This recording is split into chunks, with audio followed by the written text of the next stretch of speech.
সমসাময়িক ঘটনার সাথে মেয়েরা এখন যেভাবে যুক্ত হয়ে যাচ্ছে সোশ্যাল মিডিয়ার মধ্য দিয়ে, দেখেন সাকিব আর আমি এমন একটা জুটি, এটা আসলে আমরা হয়তো থাকবো না, বাট এই জুটির নামটা থেকে যাবে। যেমনটা সালমান ভাই নেই আমাদের মাঝে অনেক বছর, বাট সালমান শাবনূর এটা কিন্তু আছে। তো ওই জায়গা থেকে অবশ্যই এটা একটা মণি কোঠায় আমরা যুক্ত হয়ে গেছি। শাকিব খানকে ছাড়া অপু বিশ্বাস নিজে নিজেই পথ চলা শুরু করেছেন, এমনটাই অনেকেই দাবি করতেছে। এমনকি অপু বিশ্বাস নিজের মুখেও বিষয়টা ক্লিয়ার করেছেন। তবে তার দিন নতুন লুক নিয়ে নেট দুনিয়ায় তুমুল আলোচনা শুরু হয়ে গেছে। আবার ইতিমধ্যে তো একটা নিউজ ইতিমধ্যে ভাইরাল হয়ে গেছে, শবনম বুবলী দ্বিতীয় বাচ্চার মা হতে চলেছে। এই ইস্যুতে অপু বিশ্বাস কি বলবে এইটা নিয়ে আসলে দ্বিধাদ্বন্দ্বের মধ্যে পড়ে গেছে। তো চলুন শাকিব খান সম্পর্কে অপু বিশ্বাস কিছু কথোপকথন বলেছে সেটা শুনে। এবং খুব পজিটিভলি, যেটা একটা আর্টিস্টের জন্য অনেক বেশি ইম্পর্ট্যান্ট।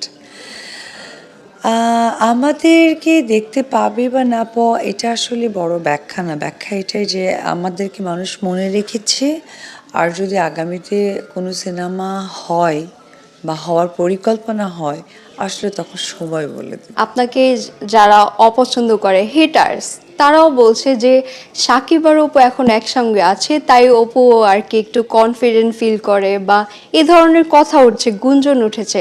আসলে কি তাই? সাকিব আর অপু কি একসঙ্গে আছে? এটা একান্তই ব্যক্তিগত, যদিও এই ব্যাপারটা নিয়ে আমি আলোচনা করতে চাই না অনেস্ট ব্রেনে, বাট শাকিব খান তো বরাবরই আমার একদমই বিশ্বাসের বা আত্মবিশ্বাসের একটি নির্ভরতার নাম। শুটিংয়ের সময় হয় না অনেক ধরনের মজার কিছু ঘটনা থাকে যেটা আমাদের মনে সব সময় গেঁথে থাকে, এরকম কিছু হয়েছিল কিনা? বেসিক্যালি যেটা হয়েছিল যে না, শুটিংয়ে আসলে আহ, সবাই তো এত পরিচিত হয়ে গেছে, পরিবারের একটা অংশ, পরিবারের একটা পার্ট।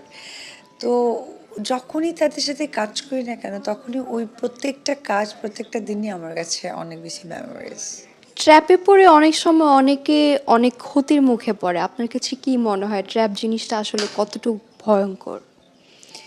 অবশ্যই ভয়ঙ্কর, কারণ ট্র্যাপ তো তখনই মানুষ পড়ে যখন বিশ্বাসের পর ভঙ্গ হয়ে যায়, সেটাই তো অ্যাকচুয়ালি ট্র্যাপ। আমাদের সোশ্যাল মিডিয়া এখন এত বেশি হাতের মুঠোয় এসে গেছে, যতটা আমাদের জন্য অনেক বেশি উপকার, মানে উপকারের কাতারে পড়েছে, ততটা কিন্তু অপকারও হচ্ছে।